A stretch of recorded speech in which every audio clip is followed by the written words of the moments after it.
Hi, everybody. This is God Sad for the Sad Truth. Today is Canadian Thanksgiving, so I first wanted to take a minute to say that I am thankful to Canada for having allowed my family to escape Lebanon and settle in Canada many years ago. Canada is a wonderful country with a wonderful ethos, which we should fight hard to protect from any nefarious forces. In any case, today I also wanted to give thanks to at Real Peer Review. If any of you have not checked out the Twitter account, you should. And I'm thankful because the person running the account has made it terribly easy to identify postmodernist articles to cover on my channel. Now, some of you might say, why do I take the time or why do I waste my time reading some of this postmodernist nonsense? I do so because I try to fight idiocy wherever it rears its ugly head and where there are real consequences of that idiocy.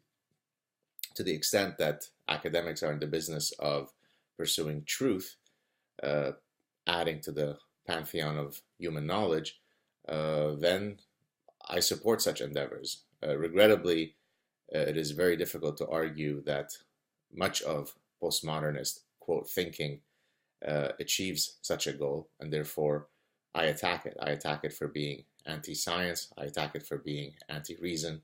I attack it for being anti-intellectual.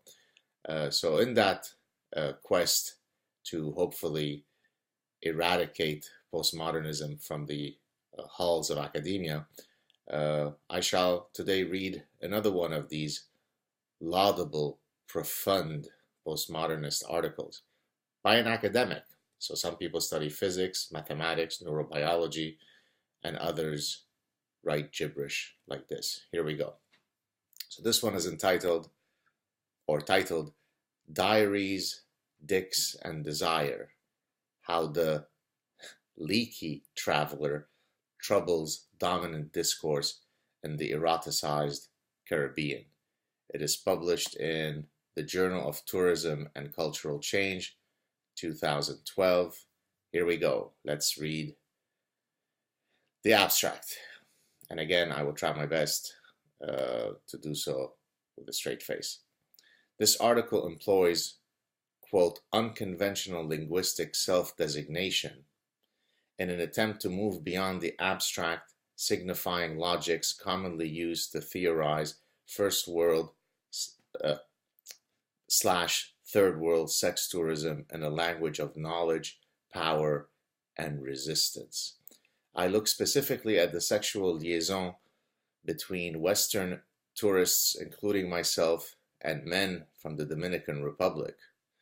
In my efforts to move away from representational logics, I mobilize an apparatus utilizing, oh yes, feminist and queer affect theory, notions of embodiment, and a phenomenological language of orientation.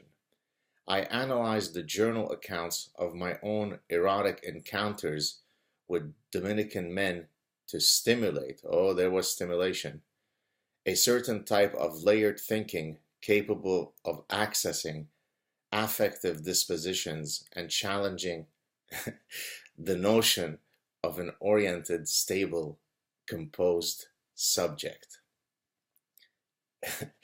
Neither tourist nor local Dominican men fit this unitary description. Instead, I rely on metaphors of disorientation, rupture, and leakage, his words, people, to arrive at indeterminate, fleeting, fugitive experiences defying common touristic tropes. Channeling Anita Sarkeesian, she loves that word. I conclude that although Western white men and women are bound by authoritative modes of knowing, individually exempt, perhaps, but structurally bound, possibility exists to quote right back or successfully transgress boundaries in the non-representation of self and the other in a process of mutual recognition. Wow, this is profound stuff.